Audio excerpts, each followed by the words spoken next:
Hello, lovelies. Hello, lovelies. Welcome to another live. It's been a while.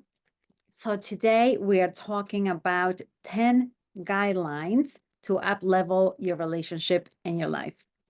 Now, we're going to do this slightly different than usual. I am going to go through a list of things that you will need to upshift, up level, and kind of motivate yourself to embrace this new year differently so that you can create something different. If we keep doing the same old, we will continue to create the same old. So what we want to do here is stay open-hearted. Please listen with that third ear, observe, take it in, be open. And what will happen is that as I go, you will find that there are some things that like, oh, that's an interesting way of looking at that. So that's what I want for you. I want you to be able to upgrade, activate things as I go through this list of 10 things that if you embrace and kind of take on as your new filter, your new way of looking at things, will definitely create an up level, an up shift, an upgrade in your relationship in your life. So I'm looking this way and that way because we're live and I'm recording and I have all the cameras going and all the things. So I apologize if it looks weird. We work with what we have. So number one, the first one is to really own our desire. What is it that we actually want our relationship in our life to feel like and look like? A lot of times we don't know. When I start sessions with new clients or when I speak with people, they might say things like we want to get along and I want a great life. I want things to be easy, or I want abundance. Um, they might say some other things, right? But they're not very specific. And therefore, if you don't have instructions for your brain to on what to create, it doesn't know what to look for the opportunities, for the things to help you create it. And also, you don't know what you're actually working towards. So the first one is to actually identify really what it is that you want for your experience, for your relationship, for your life, for your experience as a human being. So with all like the feels, right? What does it feel like? What does it look like? What are the things are in it? A visioning kind of process is helpful for this. You might want to check out our monthly downloadable on our website, metrorelationship.com/resources. Go to the month of December. We have a whole planning process there that you're welcome to. It's free. Download it, play with it, and it will help you with that visioning process. And also in our membership, we have the whole process I walk you through. So you don't just have the handout, but you have me walk you through all of the steps to create the vision, the process, the implementation of it, the whole thing. So if you're interested in that, you could join our membership. It's only $29 a month. So feel free to grab that. You could just grab it for 1 month and then stop if you don't want to continue, just so that you get that process. And we also have a whole new feature that we're having this month that talks about how to create your highest potential, how to create the best life by exploring exactly what I'm telling you here, all the different areas of your life, and then going about designing your lifestyle and your life so that you could implement all the things. So this is a supplement to that, so that you could kind of get more granular thinking and mindset upgrade so that you could embrace that process deeply and go in and implement the things. So they go kind of hand in hand. This I'm just offering and gifting to you. The other one, you could go really in deep with me and get the benefit from that if that resonates for you.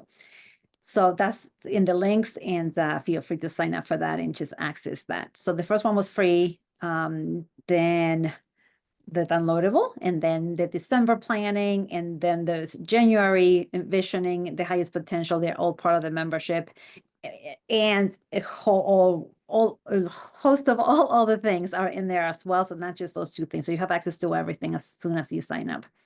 But aside from that, that's just if you're like, oh, I don't know what I want. I don't know what it looks like. I don't know how to envision it.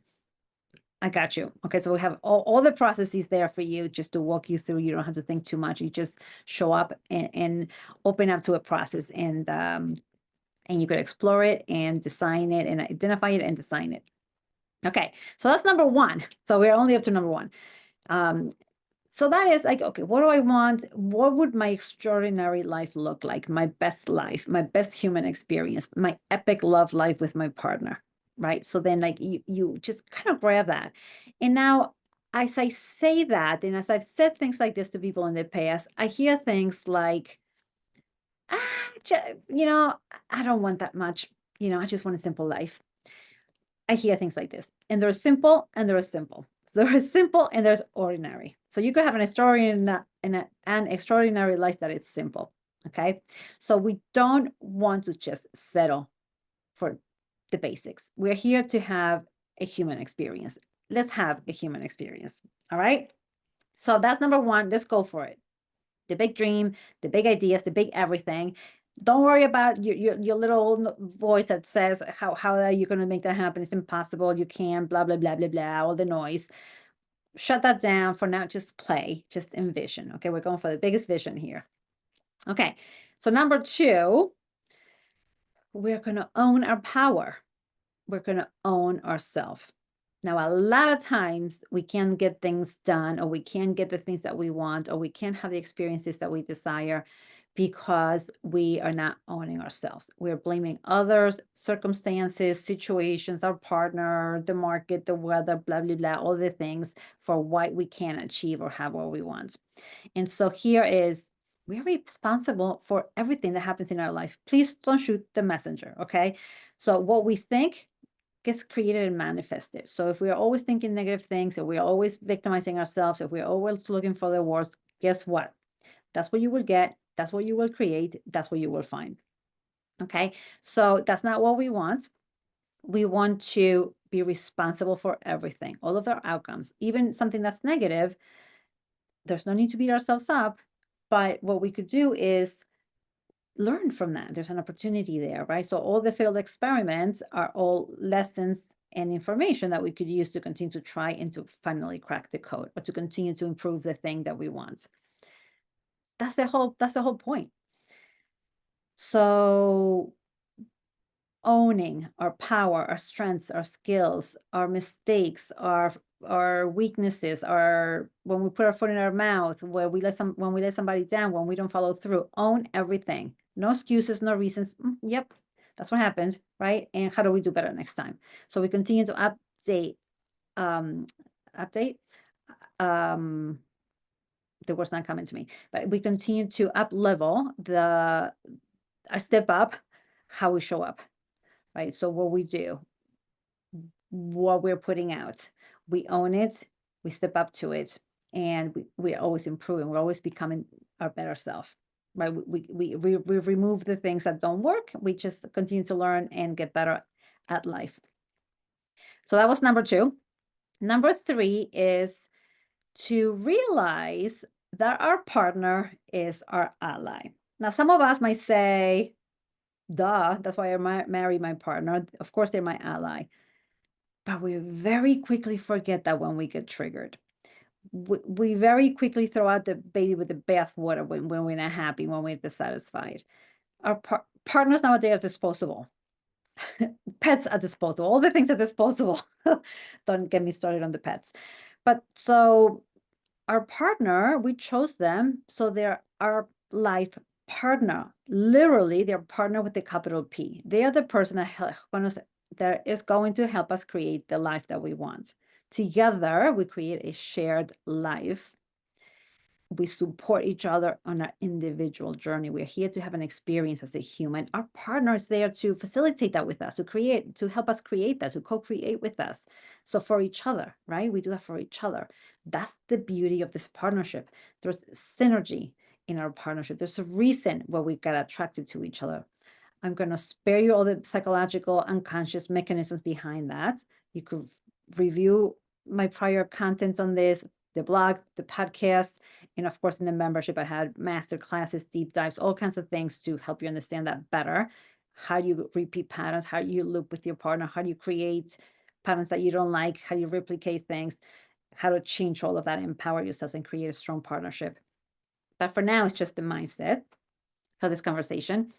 And that is to just hang on to that awareness, to that knowledge, to that knowing that this is our partner with a capital P. Let's give them the due status that that role gives them in our life, right? Let's treat them with that accolade, if that's the right word for that. But let's put them in the right place, usually at the bottom of our priority list. So everything else comes first. And so how do we reprioritize our time, our interactions, our energy, our focus, our couple time, our just everything, how we align everything in our lifestyle, in our routines, in our day, in our vision for our life. Huge. When that realignment happens, I am telling you, it's like opening the faucet and finally the water flows. Ta-da!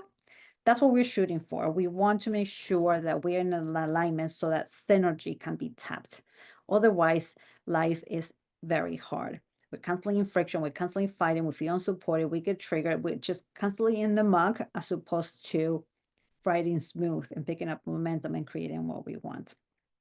Okay, that was 3. Now, number 4, having the awareness and the understanding that our relationship is our playground. Our relationship is the place where we play with our partner. Our partner is our playmate. This is where we practice. This is where we experiment. This is where it's the container for all the things, where we try on the different things, we experiment with the different things, and we try out the different things and all of the things. And you get to do whatever you want in this playground. You get to play any game you want, right?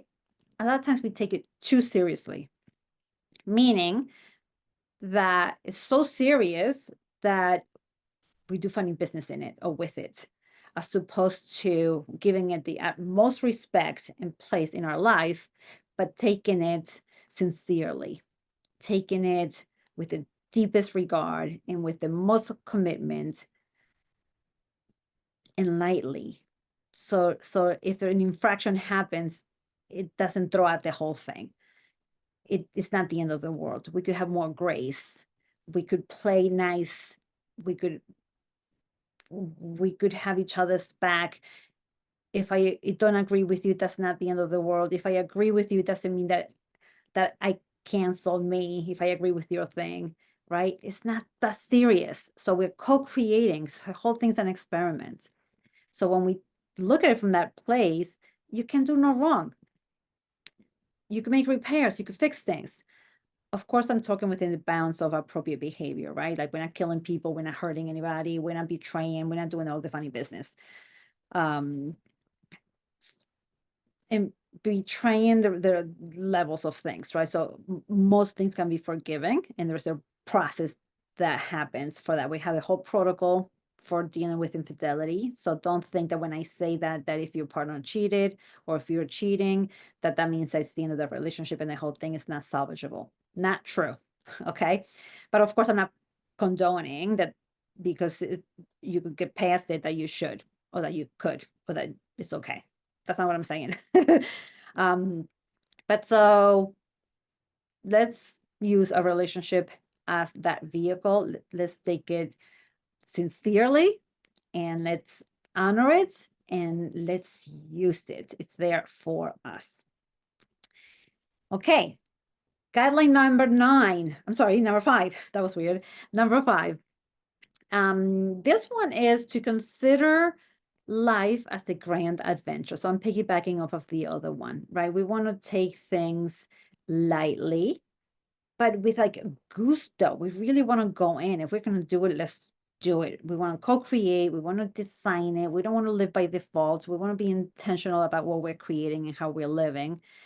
We want to have fun. We want it to be light. We want it to be an experiment. We want to try things out. And we wanted to feel like we're going on an adventure.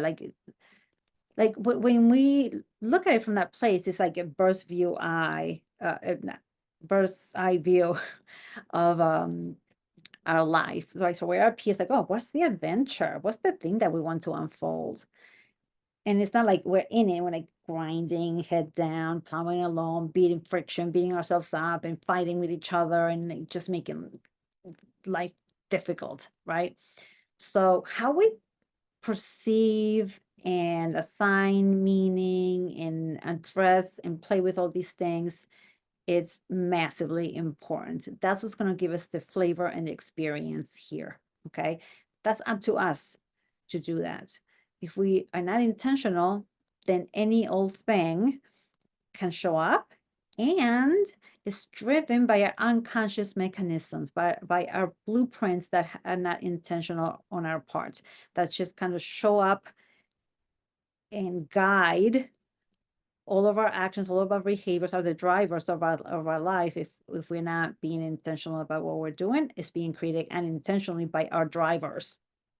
That is not what we want. That's terrible. Okay, that was number 5. Number 6. Now, this one,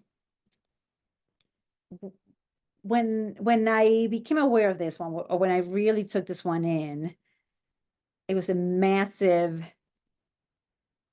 realization, awareness, remembrance. I don't know what to call it, but it was like very impactful. Like everything else is kind of like my mindset, what I live by, what I teach, what I assist couples do. Like it's a part of me, if you may.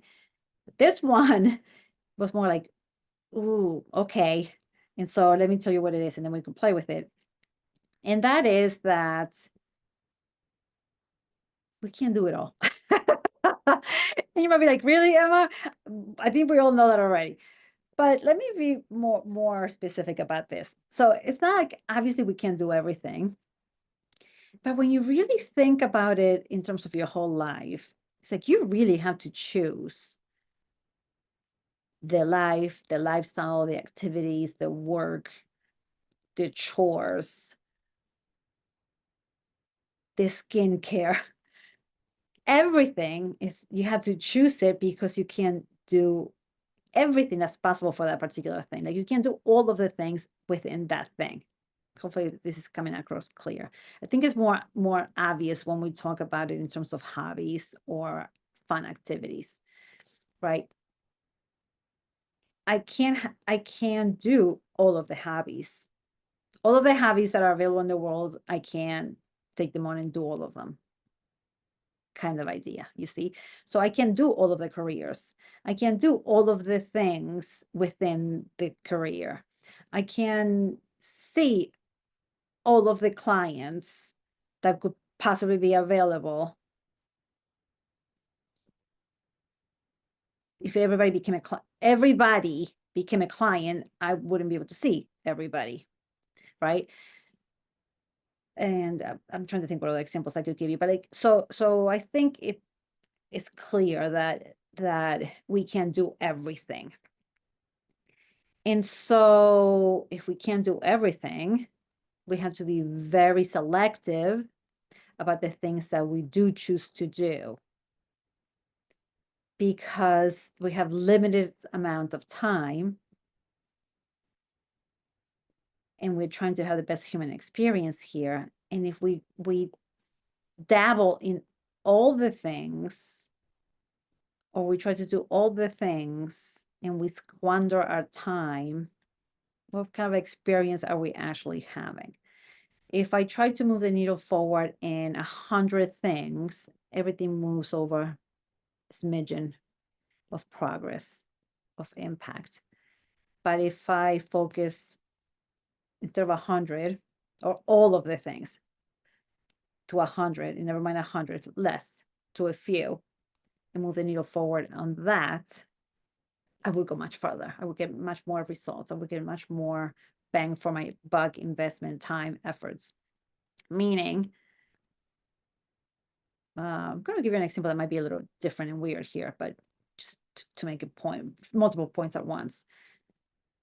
A lot of people think that they need to spend a lot of time with their partner, right? So again, all the time. If you spend all the time together, you also have to take care of all the things. Therefore, the time together is not quality time because you're also doing other things that need to be done. You might not feel very connected at the end of that, all that time together. And then you might think, well, we spent all of our time together. Why don't we feel connection? And so a better way to look at that would be to say, let me do some of the time together and then make that time really special, really quality time. And then you move the needle forward much more in terms of the connection on the connection spectrum. You see, so we can do all of the things. We could do some and then make a difference in those. So choose wisely in every single thing that you do, in every single area of life, the things that you want to do. And that's where you put in all the effort and the energy. So this is a pretty huge thing when you really take it on, right? Am I going to do all of the chores? You might be thinking, well, somebody needs to do the chores. Yeah, I could also outsource them, delegate them. Some of them could be skipped. I could lower my bar as to what kind of cleanliness I want or tidiness I want or level of organization, how much stuff I had to manage in my home, whatever. That's right, just an example. Everything could be a choice. So you could choose this around all the things. Really targeted, really focused, really intentional, so that you get the results for the thing from the things that are important. This is where the 80-20 rule applies, right? I mean, I've used this for couples, but just I'll say for couples what it means for couples in a second. But in terms of this concept, the 80-20 rules means that you get most of your results in life and the efficiency and the effectiveness from 20% of what you do. 80% of the other stuff is just fluff, nonsense, minutia, wasteful. 20%. So we could be doing things so much differently for the same results and just have a much better experience. Now, the side note about that this is for how I apply this for couples, that is that when you have a disagreement or conflict or friction, 20% is about what your partner did. 80% is about you. Bam. So this is a tricky one in that context. So partners like to focus on the 20% of what their partner did when they have all this 80% that they have control over that they could actually address. And by the time they finish addressing their 80%, that 20% was so minimal, right? So 80% is about us when there's a conflict. 20% is about what the other person did. Okay, take that to the bank. Okay, so that was 6. Number 7. Number 7 is stop doing the things that don't serve you and that don't work. And that are just a waste of time, waste of effort, silly, negative, sabotage, that kind of flavor. So, for example, stop the binge watching of Netflix. Stop the mindless scrolling, just reaching for the phone. Stop eating all the sugar. Stop the gossiping, the cursing, the picking your nails, picking your face, biting your nails, using substances that don't support you. Most substances don't support you unless they're prescribed medicines and they're doing right by you. Most of those don't do right by you either. So stop all the things that sabotage your life, that don't add the flavor of what you want in your life, that contribute to you operating from your lower self. It keeps you vibrating blah, blah, blah, really low and manifesting crap in your life. Dense, 3D. Okay. So this is number 7. So anything that has that flavor that falls in that category, we're gonna get rid of. We're gonna junk. to the best of our abilities, right? So we can make a list of all those things and intentionally start removing those things more and more and more and more. Make a commitment to stop. That's your stop list, right? So stop getting rid of that, doing that stuff and having that stuff. Number 8 is the opposite. This is the start doing list, meaning we're going to do all the things that support us, that has our back. Journaling, being mindful, being graceful, being grateful, drinking more water, exercising more, setting better boundaries, managing our time better, prioritizing things more, whatever, all the things, right? So these are just things off the top of my head, but it could be habits, intentions, tactics, mindset things that take you to the next level, right? That support and enrich and enhance your being, your showing up, your life, your situation, your home, your environments, your interactions. Using more compliments, embracing appreciations, asking for help, for support, sharing our feelings. Like, I mean, the list is infinitum, right? So pick the things that really resonate for you, that are focused on the area of life that you're working on, and play. Again, play, right? We're playing, it's playful. Great, we're going for a grand adventure. So that was 8. Now, number 9, commit to a self-love practice. Now, a self-love practice, you could go to my blog, metrorelationship.com/blog, and in the search box, put in self-love or self-love practice, probably more specific, and it will get you the best results. And there's a whole protocol there for embracing the 4 aspects that I design for self-love practice. Now, usually we say self-care. Self-care is one aspect of your self-love practice. So when you embrace all 4 aspects, it has to do with honoring yourself, managing yourself, caring for yourself. That's the self-care one, and connecting with yourself. Those are the 4 aspects. And I go through more specifically what each entails, what to do, all the different pieces, moving pieces in there.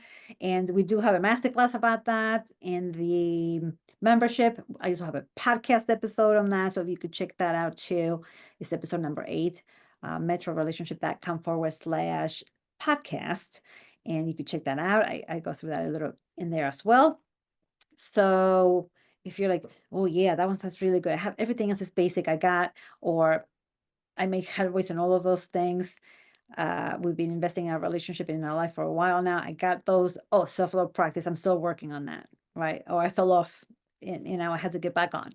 So that's how you refresh your memory about what those things are. 1, 2, if you're not familiar, become acquainted with the concept, the 4 aspects, and you could play with them. And again, you don't have to do everything. See which one resonates, which one of the 4 aspects makes sense to you. I'm going to repeat them again just so that you could start thinking about them. The first one is honoring yourself. The second one is managing yourself. The third one is caring for yourself. And the 4th one is connecting with yourself. So there's all kinds of beautiful stuff in there for each one so that you can up-level your self-love game and add more sparkle to your life. Now, some people think self-love practice or even a self-care practice is selfish. I think that we're past that. Like, I don't know that I need to address that, but I will anyway, just in case there are some of you who are still lingering out there who are like, that's selfish. That's a waste of time. What's the point of that? Or whatever your thought process might be. If there's still some of that out there, I want to address it so that you can hopefully get past it, and then you can embrace some of this. So in the reason why we want to is because we resource ourselves. If we just go around doing all the things, just doing, grinding, just the doing, then we what's the word? Deplete ourselves, deplete, and then it's just like grinding. It's like a bone on a like, hip or knee bone with no cartilage, and you're grinding and you're just hurting yourself, right? So that's what we want to do. We want a resource. So we have a cushion there, we have a cartilage there, so we're smooth, it's cushy. We have an easier ride. Now, just a little side note on here. The the the doing is masculine energy. The being is feminine energy. The structure, plans, systems, plans, goals, mechanisms, tactic, habits, like that kind of stuff, the discipline is masculine, the direction is all the stuff is masculine. The content, the connection, the interactions, the energy, the intuition, the feelings, the emotions, all the yummy stuff, the creativity, the meaning, all that stuff, the stuff that we put in our life, that's the feminine energy. The feminine creates that. So when we're doing, grinding, we don't replenish our energy. The feminine stuff is harder to do, or it's harder to experience, it's harder to cultivate. And when that stuff is gone, that's when people get burnt out. That's when people's health goes down. That's when our sex life sucks. That's when we get bad reviews at work. That's when we can't get the clients. That's when the clients leave us. That's when the team doesn't show up properly. That's when our plans don't grow. That's when our life is like bleh, like nothing's working. And that's in terms of like good stuff. Like they also have worse stuff happening. Like your health breaks down, your computers break down, you have all these things, bad things happening in your home, car accidents, bad health news, like just things don't work. Okay.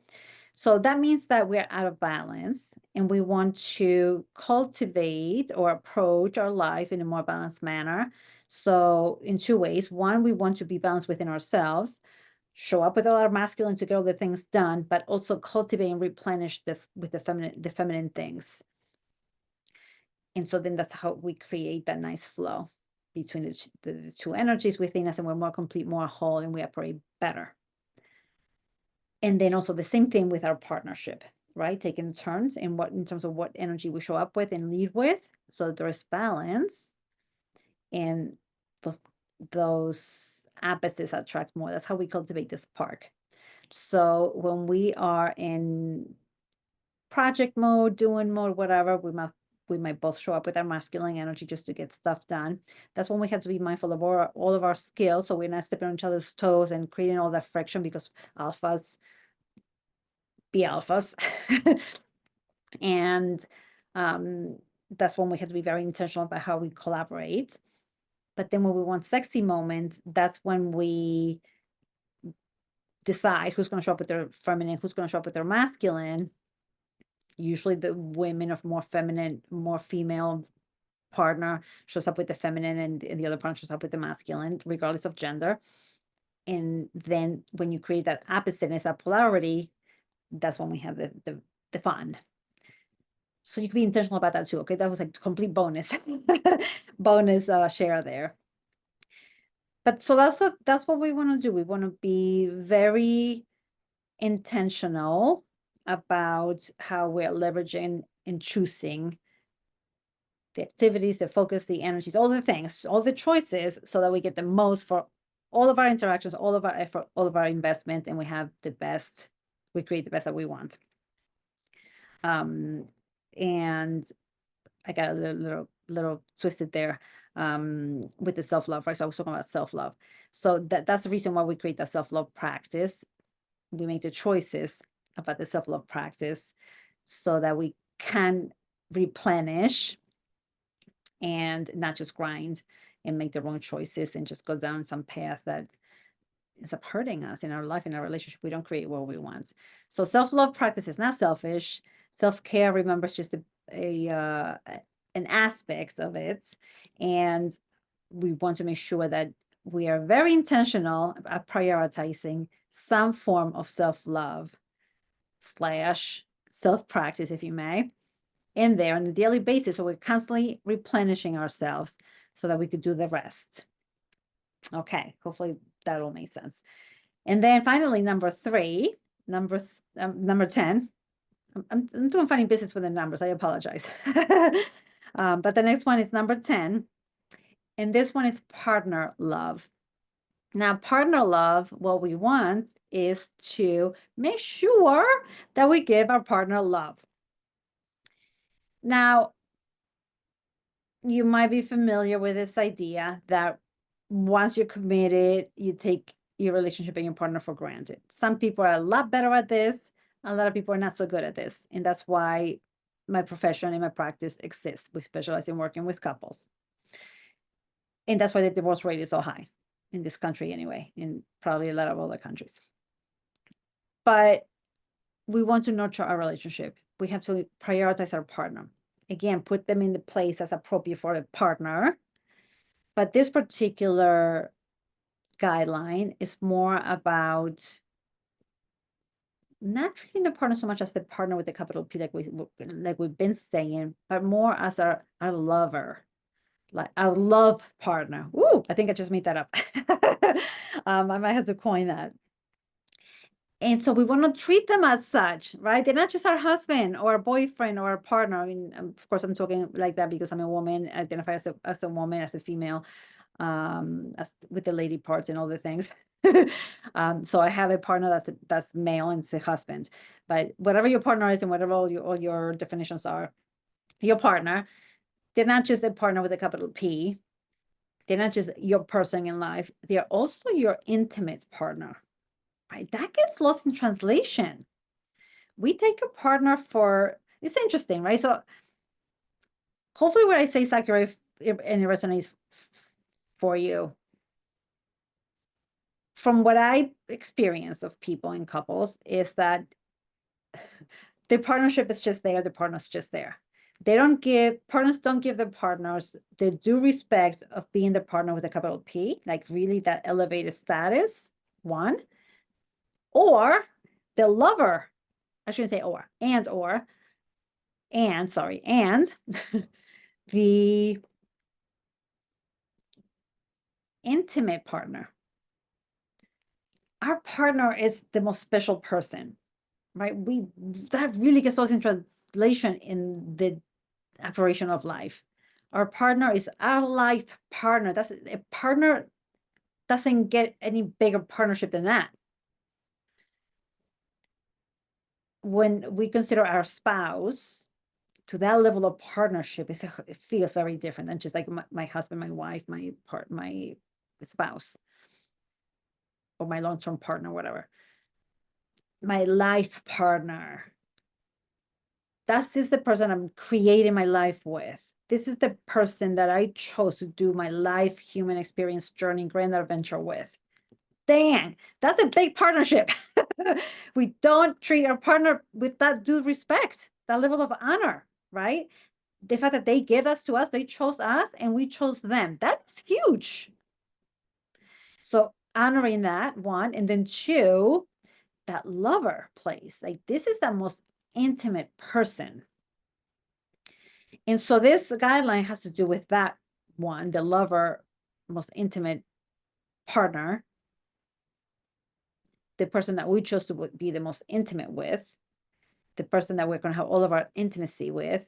And again, I'm talking to her, not heterosexual. I mean, this applies to different types of couples, but I'm talking to mostly monogamous couples. If you have different structures, translate this for yourself so it makes sense, right? But this is the person that we are choosing to share our intimacy with, to be the person that we're choosing to be known through the most, to share the most love with and through, and create the most love with. If this doesn't suit your situation or fit your situation, it's okay. I'm not for everybody, and not every piece of content is for everybody, right? So take what serves you and ignore what doesn't or what doesn't fit you, or translate it for yourself. It's supposed to fit everybody, okay? So just see if you could translate my language if it feels a little off for you. So if our partner is that level of importance to us, then are we actually treating them as such? Are we giving them all the love? So even if you have multiple people, let's say, and that's part of your belief system, um, are you giving the people all of the love? How much love are you giving?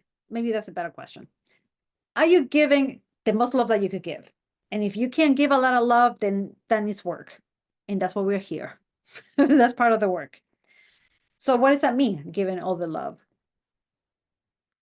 Do we have couple time? Do we have connection time? Do we have sexy time? Do we have date nights? Do we have the trips, the connection, the conversations, the knowing each other more deeply? Do we have the authentic relating? Do we have all the things? Do we have the affection? Do we give love in their love language? There's so much stuff that can be done here. Again, part of the work that we do. And so committing to that, right? This is the guideline, commit to giving all the love, to really showering your partner with the love they deserve as a person that is very important to you in your life. Now, little caveats or little side note or little tangent here. If you're thinking, because I hear, if you're thinking, well, they don't do that for me, because that's what we do when we're partners, right? I work with enough couples that I know that you might be thinking that. And so if you're thinking, well, this is good and dandy, but my partner doesn't put me in that elevated place. My partner doesn't give me all the love. My partner, blah, blah, blah, blah, blah, my partner, my partner, my partner. Well, I tell you, stop it. Okay. Work on you. Do your side. Don't shoot the messenger. I know that when we do this shift, it works. I've done it for my own relationship, and I've coached and therapeuticized a lot of other couples through this. Okay. When we focus on what we do, how we show up, what we contribute, how we love, not how our partner does or doesn't, which we have no control over, we don't have control over our side, things shift. Relationship can shift if we shift. If I'm different, my partner can continue to relate to me the old way, the way that he or she related to the old me, right? When I shift, they have to shift to relate to this new version. And that's how they change. So we can change our partner, but so just focus on you, right? So you do all the love. You be full 100% in. You do all the investments. Your partner will surprise you, I promise. Okay. And God forbid they don't, then that's an answer for you. Maybe this is not the person. But that's down the line. That's after you've done all of this. I hear very frequently from people, I've done everything. And then they start talking and I hear like, well, no, you haven't. You're still in the other person's circle. You're still owning them. You're not owning you. You're still not giving the love. You're still being stingy. You're still blah, blah, blah, blah, blah, blah, blah, blah. That's not doing it all. Okay. I promise.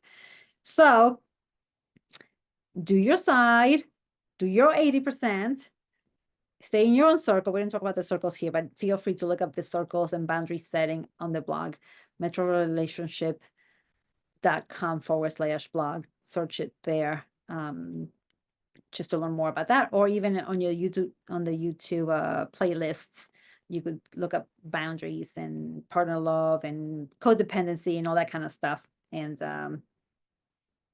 so you'll get more on how to do your 80% and stay in your own circle. Okay, so do the partner love, do your side.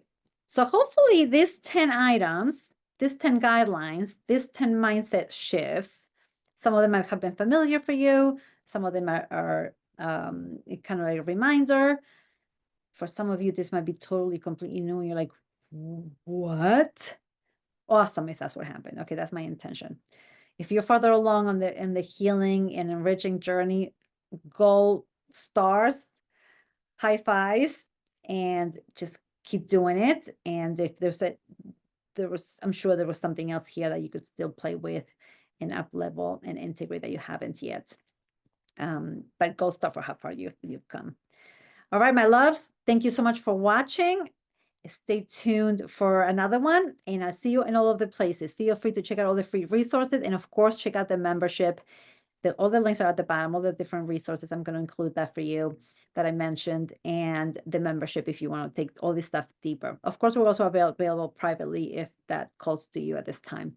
And I would love to support you. We're on a mission here to do right by you. Thank you so much for watching, for being here with me, sharing time, and I will see you at the next one. Bye.